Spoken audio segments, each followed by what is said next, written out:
അന്നത്തെ ദിവസം രാത്രി 2 മണിയോടടുത്തപ്പോൾ തേയ എഴുന്നേറ്റു. അവൻ്റെ റൂമിലെ വാതിൽ തുറക്കാൻ ശ്രമിക്കുന്നു. അപ്പോഴാണ് അവൾക്ക് ഓർമ്മ വരുന്നത് വാതിൽ ലോക്ക് ചെയ്തിരിക്കുന്നത്. തേയ ചാവി തപ്പാൻ തുടങ്ങി. ബട്ട് കിട്ടിയില്ല. എന്ത് പറ്റി ബേബി, ചാവി കിട്ടിയില്ല അല്ലേ? ചാവി എൻ്റെ ഉള്ളപ്പോ എങ്ങനെ നിനക്ക് കിട്ടും ബേബി? ജെക്കെ പ്ലീസ്, എന്നൊന്ന് തനിക്ക് വിട്ടൂടെ? സോറി ഡിയർ, നിന്നെ അങ്ങനെയൊന്നും ഞാൻ വെറുതെ വിടത്തില്ല. തനിക്ക് മനസാക്ഷി ഉണ്ടോടോ? ഇല്ല, എനിക്ക് മനസാക്ഷിയില്ല. മര്യാദക്കിരുന്നോ, നിനക്ക് കൊള്ളാം. അല്ലേലും കുറച്ചു മുമ്പ് നടന്നത് ഓർമ്മയുണ്ടല്ലോ. എന്നെ കൊണ്ട് വീണ്ടും ചെയ്യിപ്പിക്കരുത്. തേയ ഒന്നും മിണ്ടാതെ ഒരു ഭാഗത്ത് പോയിരിക്കുന്നു. എനിക്ക് രക്ഷപ്പെടാൻ ഒരു മാർഗമില്ലല്ലോ കർത്താവേ. അന്നത്തെ ദിവസം രാത്രി അങ്ങനെ കടന്നു പോകുന്നു. പിറ്റേ ദിവസം രാവിലെ ജയക്ക് എഴുന്നേൽക്കുന്നു. തേയ ഒരു മേശപ്പുറത്ത് തലവെച്ച് ഉറങ്ങുകയായിരുന്നു. ജയക്ക് തേൻ്റെ അടുത്തോട്ട് പോകുന്നു. അവളുടെ മുഖത്തുള്ള മുടി ഒന്ന് ഒതുക്കുന്നു. എന്നിട്ട് ജയക്ക് അവളുടെ നെറ്റിയിൽ കിസ് ചെയ്യുന്നു.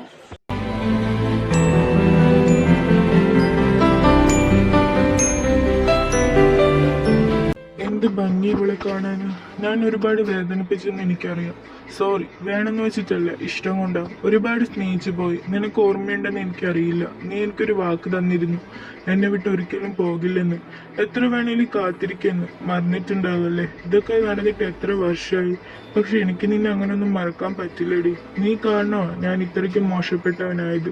നീ എൻ്റെ കൂടെ ഉണ്ടായിരുന്നെങ്കിൽ ഞാനിങ്ങനെ ആകില്ലായിരുന്നു. ഞാൻ പ്ലേ ബോയ് ആയത് നീ കാരണം.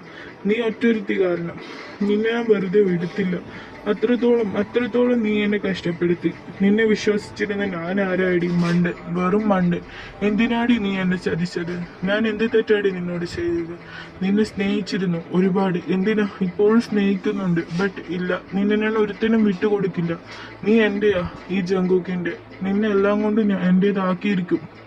ഞാൻ വേദനിച്ചതിന്റെ ഇരട്ടി നീ വേദനിക്കും. എന്നാലും എങ്ങനെയാടി നിനക്ക് എന്നെ മറക്കാൻ പറ്റിയത്? ഇത്ര കാലം നീ എന്നെ ചതിച്ചില്ലേ? നീ അനുഭവിക്കാൻ പോകുന്നതേ ഉള്ളൂ. ഇത്രയും പറഞ്ഞുകൊണ്ട് ജെക്കെ ഫ്രഷ് ആവാൻ പോകുന്നു. തേയ ഉറക്കത്തിൽ തന്നെയാണ്. കുറച്ച് സമയത്തിന് ശേഷം ജെക്കെ ഫ്രഷായി വരുന്നു. ഇവൾ ഇതുവരെ എഴുന്നേറ്റില്ലേ? തേയ, പോയി ഫ്രഷ് ആയിട്ട് വാ. ശരിക്കും എന്തിനാ നിങ്ങളെന്നെ ഇങ്ങോട്ട് കൊണ്ടുവന്നിരിക്കുന്നത്? നിനക്ക് ഇത് തന്നെ ചോദിക്കാനുള്ളൂ? കേട്ട് മടുത്തു. മര്യാദക്ക് പോയി ഫ്രഷ് ആയിട്ട് വാടി. ജാക്കയുടെ ശബ്ദം ഉയർന്നു. തേയ ഭയത്തോടെ ഫ്രഷ് ആകാൻ പോയി. കുറച്ച് സമയത്തിന് ശേഷം തേയ ഫ്രഷായി വന്നു. ഫുഡ് കഴിക്ക്. എനിക്ക് വേണ്ട. മര്യാദക്ക് ഫുഡ് കഴിക്കടി. കഴിക്ക്. എനിക്ക് വിശപ്പില്ല. അതൊന്നും എന്നെ ബാധിക്കുന്ന കാര്യമല്ല. കഴിക്കാൻ പറഞ്ഞാൽ കഴിക്ക്. തേയ ഫുഡ് വാങ്ങിച്ച് കഴിക്കുന്നു. അവിടെ കഴിച്ചു കഴിഞ്ഞിട്ടും ജെക്കെ റൂം ലോക്ക് ചെയ്ത് പുറത്തോട്ട് പോകുന്നു. എനിക്ക് പേടിയാവുന്നു. ജെക്കെ, എന്താടാ? ഞാനൊരു കാര്യം ചോദിച്ചാൽ സത്യം പറയുവോ? എന്ത് കാര്യം? നീ ആദ്യം ചോദിക്ക്, എന്നിട്ട് ഞാൻ തീരുമാനിക്കാം സത്യം പറയണോ കള്ളം പറയണോ എന്ന്. നിനക്ക് തന്നെ നേരത്തെ അറിയുവോ? ഓ, ഇതാണോ? അറിയാ. എങ്ങനെ? അത് ഞാൻ പിന്നെ പറഞ്ഞു തരാം. ഓക്കേടാ, അത് ഞാൻ ചോദിച്ചെന്നേ ഉള്ളൂ. ശരിയടാ. എന്തു പറ്റിയടാ സൗണ്ട് ഇടറിയത്? ഒന്നുമില്ലടാ. ഇവനിതെന്താ പറ്റിയത്? ആളൊട്ട് ഓക്കെ അല്ലല്ലോ. അങ്ങനെ അന്നത്തെ ദിവസം രാത്രിയായി. ജയച്ചനും ജാക്കി അവരുടെ വീട്ടിൽ തന്നെ സെറ്റ് ചെയ്തിരിക്കുന്ന ബാറിലിരുന്ന് മദ്യപിക്കുകയാണ്. എടാ, നീ ഓവറാ മതി കുടിച്ചത്. ഇല്ല, എനിക്ക് ഇനിയും വേണം. ഡാ, പിന്നെ നീ രാവിലെ ചോദിച്ചില്ലായിരുന്നു എനിക്കിട്ട് എന്നെ അറിയുമെന്ന്? എനിക്കറിയാടാ, എന്റെ പ്രാണനായിരുന്നു അവള്. എന്തൊക്കെയാടാ നീ പറയണത്? പറയാം. കുഞ്ഞായിരുന്നപ്പോ തന്നെ എനിക്ക് അവളെ അറിയാം. എൻ്റെ പപ്പയും ഫ്രണ്ട്സ് ആയിരുന്നു. ഫ്രണ്ട്സ് എന്ന് പറഞ്ഞാൽ കട്ട ചങ്സ്. ഞങ്ങളുടെ 2 ഫാമിലീസ് ഒരുമിച്ചാണ് താമസിച്ചിരുന്നത്. എൻ്റെ പപ്പയും പരസ്പരം ഒന്നും ഒളിപ്പിച്ച് വെക്കില്ലായിരുന്നു. അത്രയ്ക്ക് ആത്മാന്തായിരുന്നു അവർക്ക്. പപ്പയുടെയും അമ്മയുടെയും ലവ് മാരേജ് ആണ്. അതേപോലെ തന്നെയാണ് ജൂണപ്പയുടെയും ജിനിയമ്മയുടെയും. കല്യാണം കഴിഞ്ഞതും പപ്പയും അമ്മയും ജൂണപ്പയും ജിനിയമ്മയും ഒരുമിച്ച് താമസിക്കാൻ തീരുമാനിച്ചു. അങ്ങനെ അവർ 4 പേര് ഒരുമിച്ച് താമസിക്കാൻ തുടങ്ങി. കുറച്ച് ദിവസം കഴിഞ്ഞപ്പോൾ ജിനിയമ്മയ്ക്കും ജൂണപ്പയ്ക്കും ഒരു മകനുണ്ടായി. പേര് സച്ച്. കൂടാതെ പപ്പയ്ക്കും അമ്മയ്ക്കും ഒരു മകളും, ജിയ, എൻ്റെ ചേച്ചി. കുറച്ച് വർഷം പോയതും പപ്പയ്ക്കും അമ്മയ്ക്കും ഞാനും ഉണ്ടായി. പിന്നെ ജിനിയമ്മയ്ക്കും ജൂണപ്പയ്ക്കും യോഞ്ചിയും അഥവാ ജിമിന്റെ പെണ്ണ് തേന്റെ ചേച്ചി. ഞങ്ങൾ 4 പേരും നല്ല കൂട്ടായിരുന്നു. പിന്നീടാണ്, അതായത് 3 വർഷത്തിന് ശേഷം തയ്യുണ്ടായി. ഞങ്ങളുടെ എല്ലാവരുടെയും കിളിക്കാൻ പറ്റിയായിരുന്നു അവള്. ഞങ്ങളുടെ 2 ഫാമിലിയുടെ ഹാപ്പി ലൈഫ്, ആരും കൊതിക്കുന്ന ഒരു ലൈഫ്, എല്ലാവരും അസൂയപ്പെടുന്ന ഒരു ലൈഫ്. പിന്നീട് ഞങ്ങളുടെ സ്കൂൾ ലൈഫായി. പോകെ എനിക്ക് തേനോട് ഒരു പ്രത്യേകതരം ഫീലിങ്സ് തോന്നി തുടങ്ങി. എന്നോടല്ലാതെ വേറെ ആരോടും അവൾ അടുക്കുന്നത് എനിക്ക് ഇഷ്ടമല്ലായിരുന്നു. അവൾക്കും അങ്ങനെ തന്നെ ആയിരുന്നു. ഞങ്ങൾ കൂടുതൽ എടുക്കുകയും തുടങ്ങി. ഞങ്ങളുടെ ഇഷ്ടം ഞങ്ങൾ പരസ്പരം തുറന്നു പറഞ്ഞു. പിന്നീട് ഞങ്ങളുടെ ഹാപ്പി ലൈഫായിരുന്നു. അവള് എനിക്ക് ഭയങ്കര ഇമ്പോർട്ടൻ്റ് ആയിരുന്നു. എനിക്ക് 15 വയസ്സായ സമയത്ത് പപ്പയ്ക്കും അമ്മയ്ക്കും ഇടയിൽ ഒരു വഴക്കുണ്ടായി. ഞാനത് കാര്യമാക്കി എടുത്തില്ല. പിന്നെ ഞാനും തേയും പിരിയാൻ പറ്റാത്ത അത്രത്തോളം അടുത്തിരുന്നു. വീട്ടിൽ ആർക്കും അറിയില്ലായിരുന്നു ഞങ്ങളുടെ റിലേഷനെ കുറിച്ച്. ദിവസങ്ങൾ കടന്നുപോയി. പെട്ടെന്നൊരു ദിവസം പപ്പ ഞങ്ങളോടും കൂട്ടി കൊറിയയിലേക്ക് പോകണമെന്ന് പറഞ്ഞു. അമ്മയ്ക്ക് ഒട്ടും ഇഷ്ടമല്ലായിരുന്നു. ജൂണപ്പയും കുറെ പറഞ്ഞു, പക്ഷെ പപ്പ കേട്ടില്ല. പിന്നെ പപ്പയുടെ വാശി കാരണം കൊറിയയിലേക്ക് പോകാൻ തന്നെ തീരുമാനിച്ചു. അന്നാണ് അവസാനമായി ഞാൻ തേനോട് സംസാരിച്ചത്.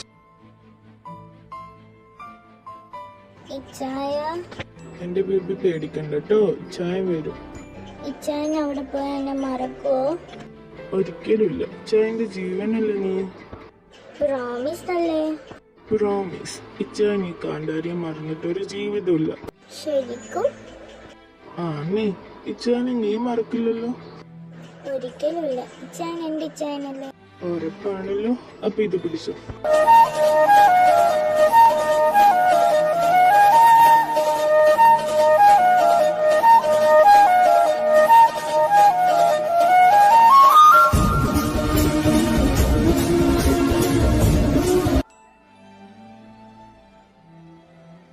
അന്ന് അവൾ എനിക്ക് വാക്ക് തന്നു, എന്നെ മറക്കില്ലെന്ന്. അങ്ങനെ ഞാൻ കൊറിയയിലെത്തി. ആ സമയത്ത് എൻ്റെ കയ്യിൽ ഫോണൊന്നും ഉണ്ടായിരുന്നില്ല. അതുകൊണ്ട് തന്നെ അവളോടൊന്നും സംസാരിക്കാൻ വരെ പറ്റില്ലായിരുന്നു. പപ്പയും ജൂണപ്പയും വിളിക്കുന്ന സമയത്ത് എനിക്ക് അവളോട് സംസാരിക്കാൻ പറ്റുകയുള്ളൂ. കിട്ടുന്ന സമയത്ത് വാതോരാതെ സംസാരിക്കും അവളോട്. അവളും തിരിച്ച് അങ്ങനെ തന്നെയാ, വായാടിയായിരുന്നു. പോകെ അപ്പയും ജൂണപ്പയായിട്ടുള്ള കോണ്ടാക്ട് കുറഞ്ഞു വന്നു. എന്തുകൊണ്ടെന്ന് എനിക്കറിയില്ല. പക്ഷെ അവളെ ഞാൻ മറന്നിട്ടുണ്ടായിരുന്നില്ല. അവളും അങ്ങനെ തന്നെ ആയിരിക്കും എന്നാണ് ഞാൻ കരുതിയത്. പക്ഷെ എനിക്ക് തെറ്റി. എനിക്ക് 20 വയസ്സുള്ളപ്പോൾ എൻ്റെ പപ്പയും ചേച്ചിയും കാറിൽ പോകുന്ന സമയത്ത് ആക്സിഡന്റ് ആയി. എനിക്ക് കിട്ടിയത് പപ്പയും ചേച്ചിയും മരിച്ചു എന്നുള്ള ഫോൺ കോള്. ഞാൻ തകർന്നു പോയി. അപ്പം മരണപ്പെട്ട വിവരം അറിഞ്ഞ് ജൂണപ്പ വീട്ടിലേക്ക് വന്നതും അമ്മയെ അടിച്ചു. എന്തിനാ അടിച്ചത് എന്ന് എനിക്ക് മനസ്സിലായില്ല. വീണ്ടും അടിക്കാൻ പോയപ്പോ ഞാൻ തടഞ്ഞു. എന്തിനാ എൻ്റെ മമ്മനെ അടിക്കുന്നത്? നിനക്കറിയില്ല, ഇവളാ എൻ്റെ സ്റ്റീഫനെ കൊന്നത്. എന്ത് പ്രാന്ത ജൂണപ്പ പറയുന്നത്? എന്റെ പപ്പയെ എന്തിനും അമ്മ കൊല്ലണം? ഇവള് ചതിച്ചതാ നിന്റെ പപ്പയെ. ജൂണപ്പ അനാവശ്യം പറയരുത്. നീ എല്ലാം അറിഞ്ഞു വെച്ച് നിന്റെ അമ്മനെ സപ്പോർട്ട് ചെയ്യുകയാണോ? ജൂണപ്പ പോവാൻ നോക്ക്. എന്നെ ദേഷ്യം പിടിപ്പിക്കരുത്. ഞാൻ പോവാൻ തന്നെയാ വന്നത്. പക്ഷെ നിന്റെ മമ്മയോട് പറഞ്ഞേര്, അധികകാലം അവള് സന്തോഷത്തോടെ ജീവിക്കില്ലെന്ന്. അന്ന് സ്റ്റീഫനോട്ട് ദുഃഖിക്കും. നീ പറഞ്ഞത് കേട്ടോടി പുന്നാര മോളെ. എന്തിനാണ് നെത്തിക്കാണത്? അടിക്കടാ. പപ്പ വേണ്ട, നമുക്ക് പോവാം.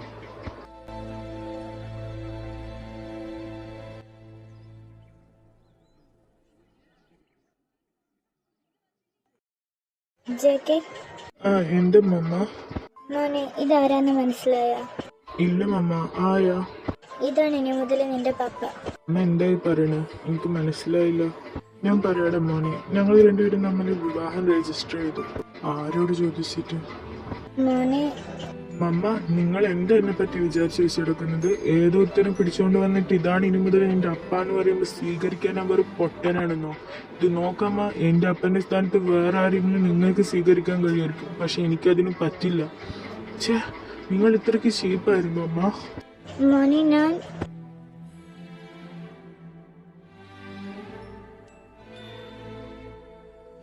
മമ്മ ഒരു പുരുഷനെ കൂട്ടിട്ട് വന്നിട്ട് ഇതാണ് ഇനി മുതൽ നിന്റെ പപ്പ പറഞ്ഞത്, ജൂണപ്പ പറഞ്ഞത്, എല്ലാം കൂടെ കൂട്ടി വായിച്ചപ്പോ എനിക്ക് മനസ്സിലായി ജൂണപ്പ പറഞ്ഞതെല്ലാം സത്യമായിരുന്നു എന്ന്. പിന്നീട് അങ്ങോട്ട് പപ്പയുടെയും മമ്മിയുടെയും ഇടയിൽ എന്താ സംഭവിച്ചു എന്നുള്ളത് അറിയേണ്ട തിരക്കിലായിരുന്നു. അവസാനം ഞാൻ അറിഞ്ഞു, മമ്മി പപ്പയെ ചതിക്കായിരുന്നെന്ന്. പണത്തിന് വേണ്ടിയാ മമ്മ പപ്പയെ സ്നേഹിച്ച് വിവാഹം കഴിച്ചതെന്ന്.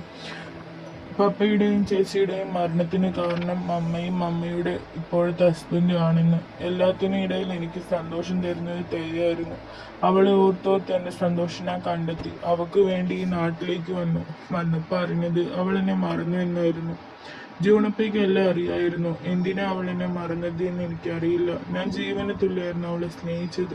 അവളെന്ന് വെച്ച് എനിക്ക് പ്രാന്തായിരുന്നു. ഇതെല്ലാം കേട്ടപ്പോൾ ഞാൻ ആകെ തകർന്നു പോയി. അവളുടെ വീട്ടിലേക്ക് പോയി. ജൂണപ്പ എന്നെ ഒരുപാട് വഴക്ക് പറഞ്ഞു. എൻ്റെ ലൈഫിലേക്ക് വരരുതെന്ന് പറഞ്ഞു. എന്തിനാ എന്ന് എനിക്കറിയില്ല. അവളെന്നെ മറക്കില്ല എന്ന് തന്നെയായിരുന്നു ഞാൻ വിചാരിച്ചത്. ആ ഒരു വിശ്വാസം കൊണ്ട് അവളുടെ അടുത്തേക്ക് പോയി. പക്ഷെ അവൾ ആദ്യം തന്നെ എന്നോട് ചോദിച്ച ചോദ്യം ആരാന്നായിരുന്നു. ഞാനാകെ ഇല്ലാതായി പോയി. പപ്പയില്ല, ചേച്ചിയില്ല, മമ്മ ഉണ്ടായിട്ടും വേറൊരുത്തൻ്റെ കൂടെ ജീവിക്കുന്നു. സ്നേഹിക്കുന്ന പെണ്ണെന്നെ അറിയാത്ത പോലെയുള്ള ഭാവം. എല്ലാം കൊണ്ടും തോറ്റുപോയി. അവളെ മാത്രം മനസ്സിൽ കൊണ്ട് നടന്ന് ഞാൻ ആരായി? വെറും മണ്ട്. ഈ കാരണങ്ങളാല ഞാൻ ഇത്രയ്ക്ക് മനസ്സാക്ഷിയില്ലാത്തവൻ, യേശുള്ളവനും മോശപ്പെട്ടവനും ചെറ്റയായി മാറിയത്. ഒരു പെണ്ണിന്റെ മുഖത്ത് പോലും നോക്കാത്ത ഞാൻ ഒരു പെണ്ണില്ലാതെ ഉറങ്ങാൻ പറ്റാത്തവനായി. അത്രയ്ക്ക് പ്രാന്തായി സ്നേഹിച്ചിരുന്നു അവളെ. പറ്റുന്നില്ലടാ, എല്ലാം കൊണ്ട് തോറ്റുപോയി. ബട്ട് അവൾ എൻ്റേത് മാത്രമാണ്, എൻ്റേത് മാത്രം. അവൾ എല്ലാം കൊണ്ട് എൻ്റേതാക്കിയിരിക്കും ഞാൻ. ജയക്ക, നീ കരയണ്ട. നീ ഇത്രയ്ക്ക് സാഡായി കണ്ടിട്ടേ ഇല്ല. ഇത്രത്തോളം വിഷമം നിന്റെ ഉള്ളിൽ ഉണ്ടായിരുന്നോ? ഞാൻ വിചാരിച്ചില്ലടാ ഇങ്ങനെയൊക്കെ നിന്റെ ലൈഫിൽ സംഭവിച്ചിട്ടുണ്ടാവുമെന്ന്. നിനക്ക് അത്രത്തോളം ഇഷ്ടമായിരുന്നു അവളെ. അവളില്ലാതെ എനിക്ക് ചിന്തിക്കാൻ പോലും പറ്റില്ലായിരുന്നു. She's my everything. അവൾ എന്തിനും എന്നെ ചതിച്ചതെന്ന് എനിക്ക് ഇതുവരെ അറിയില്ല. അറിഞ്ഞുകൊണ്ട് ഞാൻ അവളോട് ഒരു തെറ്റും ചെയ്തിട്ടില്ല. ഈ 5 വർഷം ഞാൻ എങ്ങനെയോ പിടിച്ചിരുന്നതെന്ന് എനിക്ക് തന്നെ അറിഞ്ഞൂടാ. ഓരോ പെൺകുട്ടിയുടെ കൂടെ കിടക്കുന്നുണ്ടെങ്കിലും മനസ്സിൽ അവൾ മാത്രം. അവൾ മനസ്സുകൊണ്ടെടുത്ത് എൻ്റെ പ്രാണന് തുല്യം സ്നേഹിക്കുന്ന എൻ്റെ ഒരുപാട് മാറിപ്പോയടാ അവള്. ഇത്രയധികം അവൾ മാറാൻ കാരണം എന്താന്ന് എനിക്കറിയില്ല.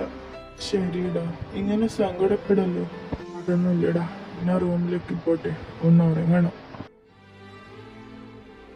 ജാക്ക് ഇത്രത്തോളം സങ്കടപ്പെട്ട് ഞാൻ കണ്ടിട്ട് തന്നെ ഇല്ല. ബട്ട് ചതിച്ചതായിരിക്കും എന്ന് എനിക്ക് തോന്നുന്നില്ല.